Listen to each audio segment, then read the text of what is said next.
What do a sock puppet, a can of air, and a sad cheese sandwich all have in common?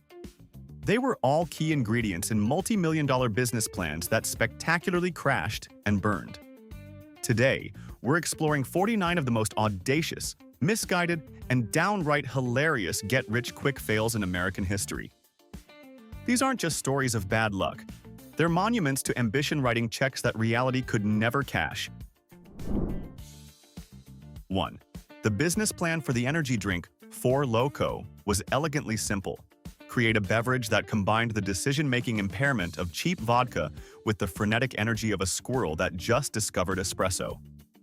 Investors saw dollar signs, dreaming of a tidal wave of cash flowing from every college campus in America. But then the FDA, acting as the nation's designated driver, stepped in and declared that caffeinated alcohol was a spectacularly bad idea. Suddenly, millions of neon-colored cans went from being the fuel for bad decisions to being classified as literal hazardous waste.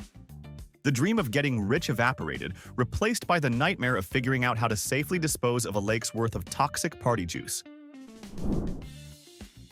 2. Billy McFarland presented the Fyre Festival as a masterclass in luxury, a fantasy camp for the Instagram elite on a pristine Bahamian island. For a few $1,000s, you were promised gourmet meals, supermodels on yachts, and major musical acts. What you got was a disaster zone with soggy FEMA tents, limp cheese on bread, and the kind of soul-crushing despair usually reserved for tax audits. McFarland himself traded his luxury villa for a 6-year stay in federal prison and a $26 million restitution bill. And in a move that defies all logic and the basic human survival instinct, tickets are now on sale for Fyre Festival 2. Because if there's one thing we know about American dreamers, it's that some of them are incredibly slow learners. 3. The brain trust at MoviePass unveiled a business model that was either visionary or clinically insane. For a monthly fee of $9.95, less than a single ticket in New York, you could watch unlimited movies. Their entire strategy was based on one arrogant assumption that their customers were lazy couch potatoes who wouldn't actually go. Instead, 3 million subscribers descended upon theaters like locusts, watching every blockbuster in sight and setting the company's cash reserves on fire. It got so bad the app would conveniently crash for maintenance during big premiere weekends. They basically paid people to bankrupt them, proving that the only thing unlimited was their capacity for financial self-destruction. 4. In the wild west of the dot-com boom, Pets.com had a revolutionary idea: use the internet to sell pet food. But before they'd even established a reliable way to ship a bag of kibble without it costing more than a purebred poodle, they splurged on a Super Bowl ad starring a smart Alex sock puppet. They burned through $300 million in investor cash so fast it made your head spin. 8 months after its IPO, the dream was dead. 255 employees were jobless, and the sock puppet mascot became a museum piece symbolizing corporate stupidity. Investors learned a hard lesson. A charismatic puppet is a terrible substitute for an actual business plan, getting back just 19 cents for every dollar they'd foolishly invested. 5. At the height of cryptomania, a man with the manic energy of a game show host on speed stood on stage and screamed, "Bitcoin eeked!" He promised the faithful returns of 40% a month, all thanks to a mystical secret trading bot. It was a money-printing machine that ran on pure hype. But in 2018, the magic stopped. The token crashed 92% in a single day, and the DOJ stepped in to label it what it always was: a $2.4 billion Ponzi scheme. The only thing rocketing to the moon was the collective blood pressure of every person who'd bought in, as its U.S. promoters started sizing up their new homes in federal prison. 6. When the world suddenly shut down, it seemed like a brilliant pivot. Small distilleries, once focused on crafting artisanal spirits, switched to making hand sanitizer to meet insane demand, often lured by the promise of big government contracts.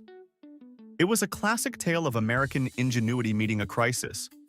The problem? Every massive corporation did the same thing. The market became more saturated than a sponge in a car wash, and those small distilleries were left with thousands of gallons of unsellable goo. The final insult? The government classified the leftover sanitizer as hazardous waste, meaning they had to pay more to get rid of it than they ever made selling it. 7. In 1975, a man named Gary Dahl became a multimillionaire by putting rocks in a box and calling them pets. He was a legendary troll who monetized apathy. Seeing his absurd success, a legion of uninspired copycats scrambled to cash in. Their brilliant follow-up idea? Pet dirt. No, that's not a joke. It was a jar of actual soil, marketed as a pet. Consumers, it turned out, were willing to be the butt of a joke exactly once. The fad vanished overnight, investors were left holding bags of dirt, and America learned that you can only sell people a box of useless crap with a straight face one time. 8. During the dot-com bubble, when any idea with a .com attached seemed plausible, a company called Flues decided to create its own digital currency. Their secret weapon to gain public trust? Whoopi Goldberg, for some reason. While honest consumers were trying to figure out what a Flues was, Russian hackers were having a field day, using stolen credit cards to buy up the digital tokens and launder their money. Just as that was happening, the entire tech bubble imploded. The company went bankrupt, leaving 300,000 people holding $25 million in a currency that was suddenly less valuable than Monopoly money. 9. You remember Beanie Babies, right? For a moment in the 90s, these little plush bags of beans were treated with the reverence of Fabergé eggs. Investment guides claimed they had an appreciation of 8,400%. One California dad, seeing a fuzzy path to prosperity, sank $100,000 of real money into 20,000 of the critters, dreaming of Ivy League tuition funds. Today, those same Beanie Babies squat in his garage, a silent, pellet-filled army of disappointment, their collective value barely enough to cover a decent lunch. It's a critical lesson in economics. If your retirement plan squeaks when you squeeze it, you might want to diversify. 10. Riding the potent wave of 90s nostalgia, a Chicago entrepreneur became convinced that collectors would pay a fortune for limited edition VHS tapes of cult films. He was so sure, he mortgaged his bungalow to finance the production of 100,000 copies. The tragic irony is that by the time the massive shipment of bulky plastic cassettes arrived at his door, the DVD player had already staged a hostile takeover of every living room in America.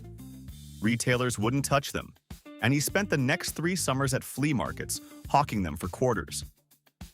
He learned the hard way that technology moves a lot faster than our fond memories of rewinding a tape for 45 seconds. 11. Someone in Texas looked at America's obsession with drive-thrus and its love for sweet tea, and had a brilliant idea.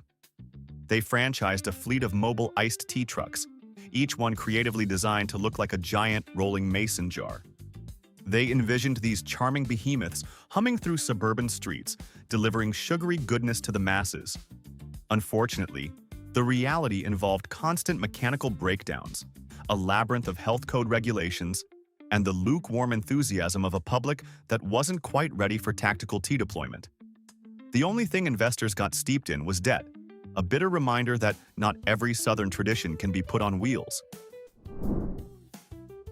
12. The future of cannabis sales looked bright and automated.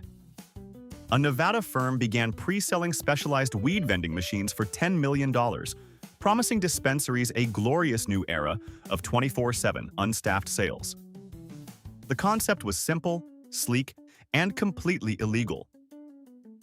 Before the machines could even be plugged in, state regulators stepped in and banned any cannabis sales that didn't involve a human employee. The multi-million-dollar machines were reduced to expensive dust collectors, and investors discovered that while government may move slower than a stoner looking for snacks, it eventually gets there, and it's always a buzzkill. 13. OneCoin wasn't just another cryptocurrency, it was brazenly marketed as the Bitcoin killer. Its founder, the charismatic crypto queen, Ruja Ignatova, hosted massive rallies in arenas, promising imminent Wall Street listings and fantastical returns. From 2014 to 2017, over $4 billion poured in from dreamers across the globe. Then, right as the scheme was about to collapse, the crypto queen vanished, reportedly escaping on a private jet. Her co-founder is now serving 20 years in prison, and the FBI is offering a $5 million reward for her capture. For the countless victims, the only thing that was ever mined was their life savings, making this one of the most spectacular get-rich-quick disasters in history. 14. Silicon Valley once fell in love with Juicero, a sleek, $400 machine that squeezed single-serving juice packets with the force of 2 Teslas. Investors poured $120 million into what they believed was the future of health. The dream imploded when Bloomberg journalists discovered you could squeeze the proprietary packets with your bare hands and get the exact same amount of juice. The company became an instant punchline for tech world absurdity. The Wi-Fi connected press became a useless kitchen counter monument, and the only thing that got well and truly squeezed were the wallets of its venture capital backers. 15. So-called agritainment experts traveled the heartland, convincing aspiring entrepreneurs that a well-designed corn maze was a license to print money, capable of netting $200,000 in a single season. Lured by these promises, many took out huge loans to carve intricate patterns into their fields. That year, however, record-breaking rains arrived, turning their carefully crafted tourist traps into impassable seas of mud. Visitors stayed home, and the only complex maze the new owners had to navigate was the spiraling labyrinth of bankruptcy paperwork. It turns out getting lost in your own investment is a lot less fun than it sounds. 16. Penny auction websites were a masterclass in deception. They dangled the possibility of winning a brand new iPad for just $5. The sinister catch was that every single bid, win or lose, cost you 75 cents. One teenager in Michigan got so caught up in the chase that he sank $3,400 trying to win a $600 laptop before the grim math finally clicked. Regulators eventually classified the entire business model as unlicensed gambling and shut the platforms down. The website owners vanished in a puff of smoke and chargebacks, like shoddy magicians who knew their one trick was up. 17. When WeWork prepared to go public in 2019, Wall Street was buzzing about its astronomical $47 billion valuation. Then, the company had to release its official paperwork, and the world got a peek under the hood. The prospectus revealed not just staggering financial losses, but a level of corporate governance so bizarre it made a frat house look organized, including a CEO who was renting his own properties back to the company. In just 6 weeks, the IPO was canceled, its biggest backer lost over $14 billion, and thousands of employees saw their stock options, once worth a fortune, shrivel up like an office plant forgotten over a 3-day weekend. 18. The Florida land boom of the 1920s was fueled by pure, unadulterated hype. Salesmen sold ocean view lots to eager buyers across the country, often by mail, sight unseen. Many of these dreamers later arrived in Florida to claim their property, only to discover that their new estate was, in fact, underwater, and not in the financial sense. They had purchased parcels of mangrove swamp. As if that wasn't bad enough, a massive hurricane hit in 1926, drowning what little was left of the market. Speculators were left holding nothing but soggy deeds and the realization they'd been sold a literal pipe dream. 19. The gurus of dropshipping sold a fantasy. Run a global fashion empire from a laptop on the beach with zero inventory. Thousands bought into the dream of easy passive income. But that dream quickly turned into a nightmare when their overseas suppliers started shipping paper-thin, see-through leggings and other low-quality junk. Customers, rightfully enraged, bombarded PayPal with disputes and chargeback requests. The entrepreneurs' accounts were frozen, and they learned a brutal lesson about e-commerce. When you sell garbage, the only thing that gets shipped quickly and efficiently is your reputation, straight into the trash. 20. In a move brimming with the kind of wild optimism only found in 1980s Las Vegas, a man tried to sell shares in his plan to tow a 100 million-ton iceberg from Antarctica all the way to Southern California. The goal? to melt it down for drinking water with an estimated profit of a cool $200 million. Shockingly, people actually invested.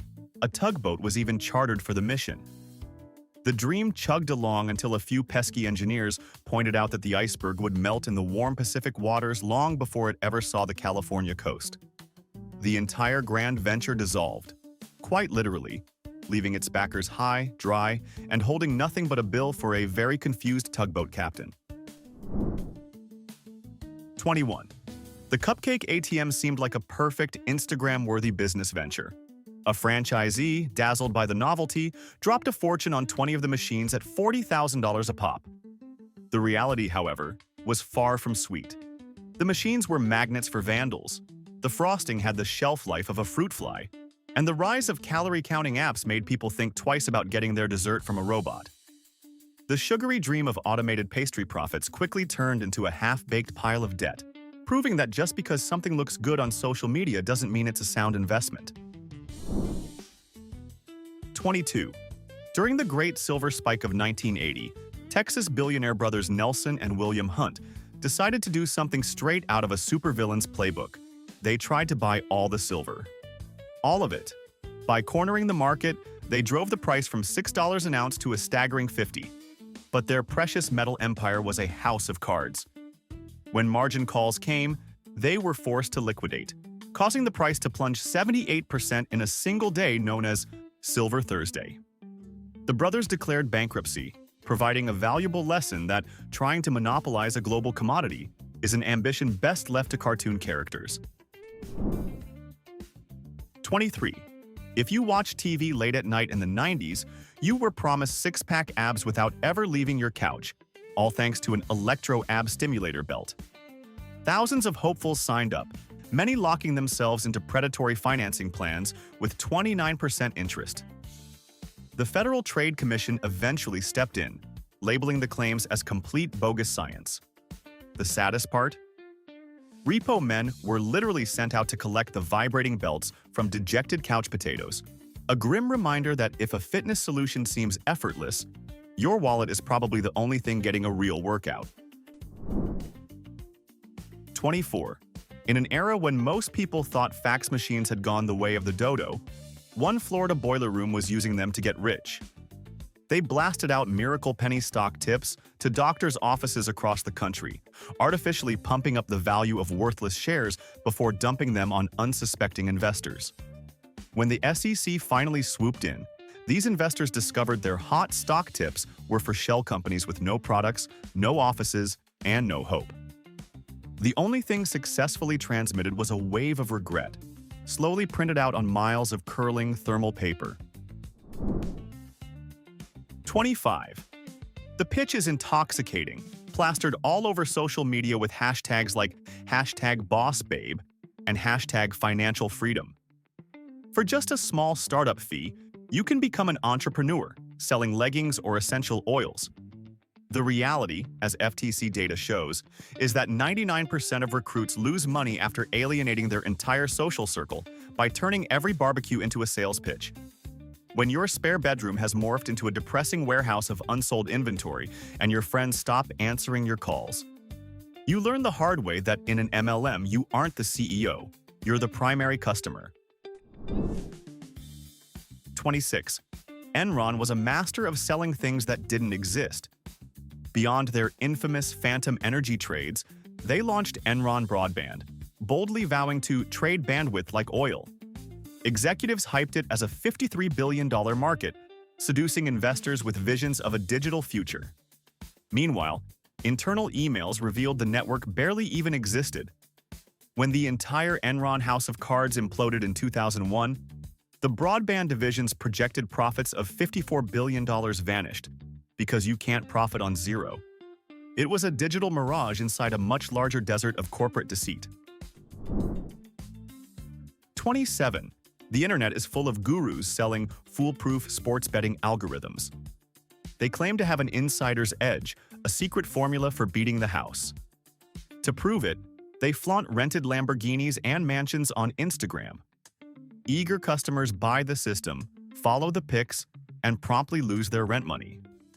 they quickly discover the algorithm's one true constant. Its creator always wins, not by betting on the games, but by selling the impossible dream to people who want to believe it. 28. In 2010, someone decided what Las Vegas casinos were missing was the ability to make an impulse purchase of a 1-ounce gold bar. Gold dispensing ATMs began popping up, banking on the idea that tourists, flush with cash and bad judgment, would buy bullion like a souvenir.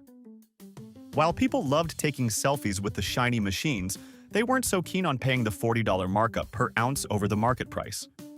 The machines vanished within a year, a failed experiment in luxury vending. The real jackpot winner? The scrap dealer who probably bought the machines for pennies on the dollar. 29. Solyndra was supposed to be the future of green energy. The solar startup secured a massive $535 million federal loan guarantee and bet the entire farm on its unique, pricey cylindrical solar panels. The fatal flaw in their plan was completely ignoring the fact that the cost of traditional, cheaper silicon panels was plummeting. Just 2 years later, the company filed for bankruptcy, leaving taxpayers and venture capitalists equally sunburned. The only thing Solyndra successfully produced was a political talking point about government waste that still glows in the dark. 30. When the Segway was unveiled, the hype was biblical. It wasn't just a scooter, it was a revolutionary device that would force cities to redesign themselves around it, making its early investors billionaires. The reality was a bit less glorious. Early adopters were mostly mall cops and tourists, many of whom promptly crashed. The company sold only 140,000 units in 2 decades before finally ceasing production in 2020. Our sidewalks, thankfully, remain blissfully unchanged and safe from the two-wheeled menace that wasn't. 31. For a brief moment, virtual reality arcades seemed like the next big thing in strip mall entertainment. Entrepreneurs invested heavily, expecting long lines of gamers eager to pay for a premium VR experience. Then, 2 things happened. High-quality home headsets became affordable, and a global pandemic made everyone terrified of putting a shared object on their face. Foot traffic vanished, turning these expensive, high-tech motion platforms into stationary monuments to misplaced optimism and very bad timing. 32. After a series of destructive hurricanes in Florida, a group of entrepreneurs pitched a uniquely Floridian solution: farm the invasive Burmese pythons for their valuable leather. Investors, dreaming of a python skin goldmine, funded hatcheries. There were just 2 problems. First, luxury brands wanted nothing to do with skins from an invasive species.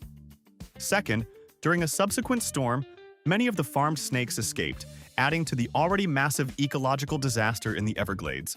Investors were left hissing mad, and taxpayers got stuck with the bill for cleaning up the mess. 33. A Colorado startup took the concept of selling nothing to its logical extreme by canning and selling Rocky Mountain air. They shipped aluminum canisters of what they claimed was pure, fresh breeze to smog-choked cities overseas. The business model, however, had a few leaks. The cost of shipping heavy cans of air devoured any potential profit, and curious customs officials often punctured the pallets to test the contents, letting all the product escape. It was a powerful lesson that selling air is a terrible business unless you're a politician. 34. During the daily deal craze, Groupon clones sprouted up like mushrooms after a rainstorm. Living Social, the most famous of these copycats, burned through nearly $1 billion of investor money by offering half-price deals on everything from sushi classes to hot air balloon rides. But the model was fundamentally broken. Merchants hated the razor-thin margins, and users ended up with a digital drawer full of expired vouchers. By 2017, the bubble had burst, and most of the clones were dead, proving that a fantastic bargain for the customer can be a one-way ticket to bankruptcy for the business. 35.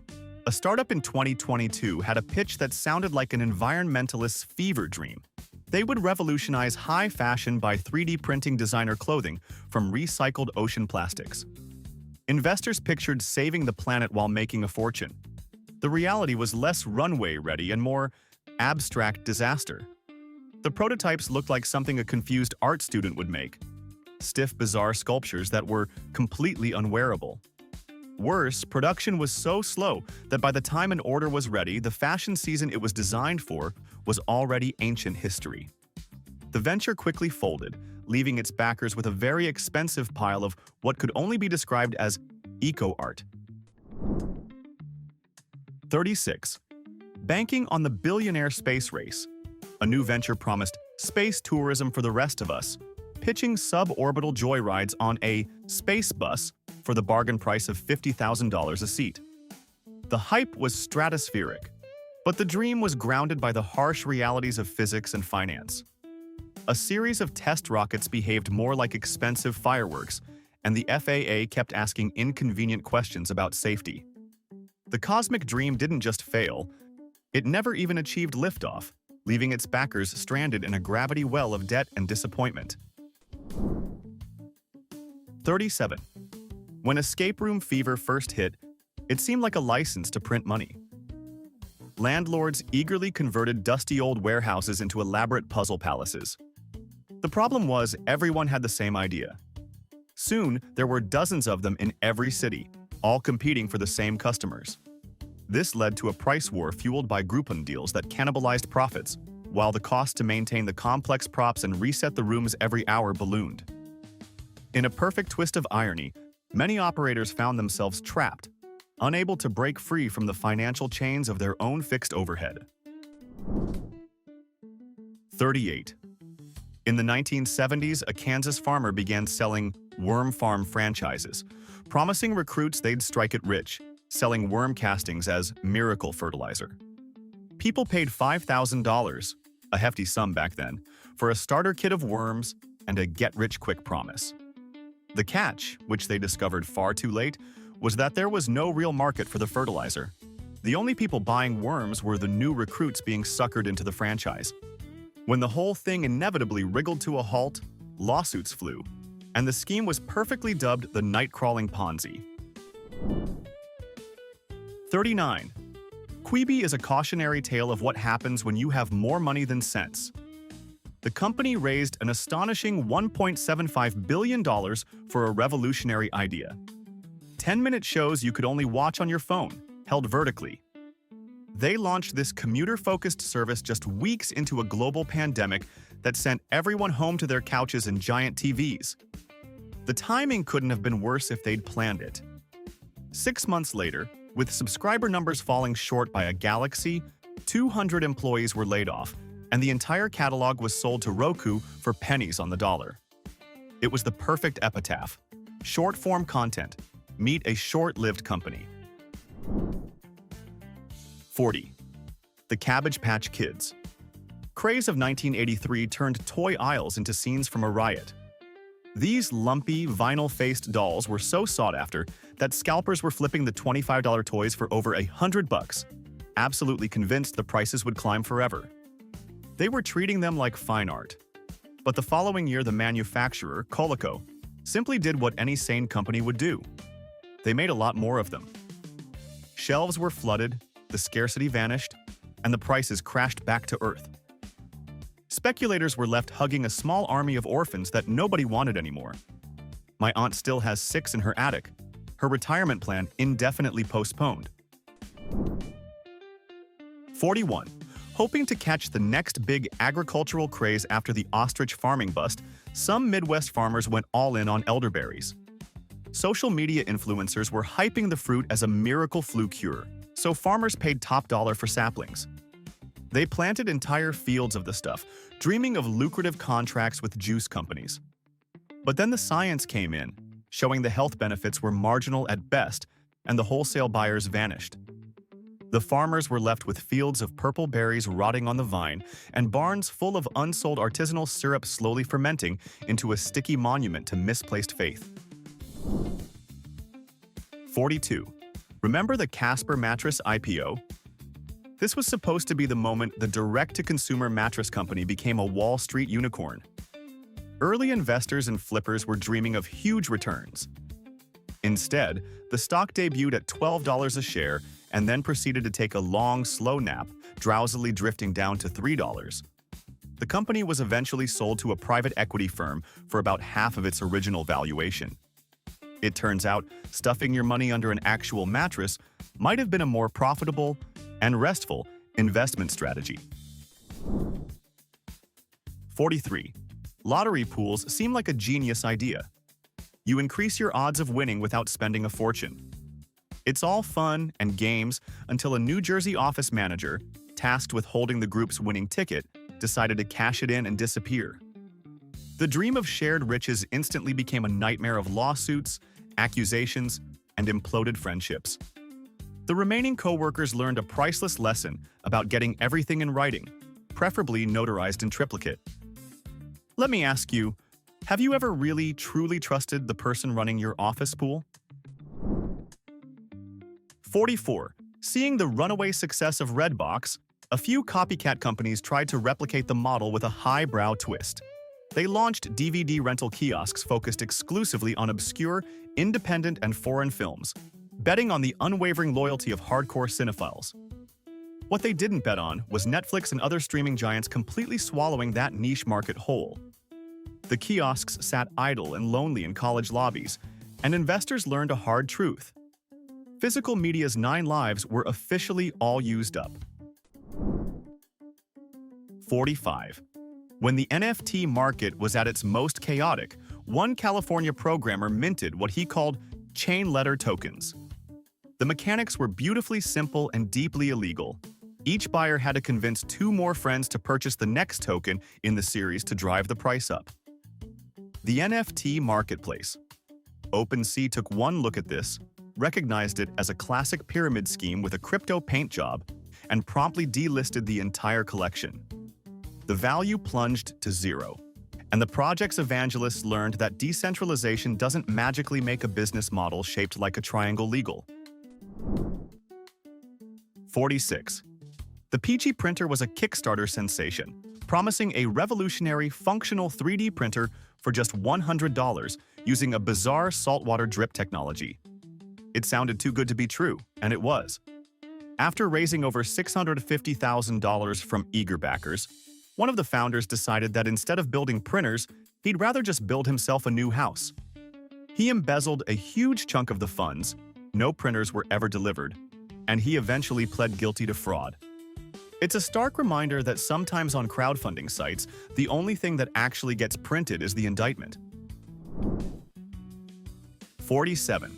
At the peak of hypebeast culture, the clothing brand Supreme released a batch of literal clay bricks with their logo on them. They instantly sold out and were being flipped on the secondary market for up to $500 apiece. A reseller in North Carolina saw this absurdity and, thinking he was a genius, bought an entire pallet of the bricks.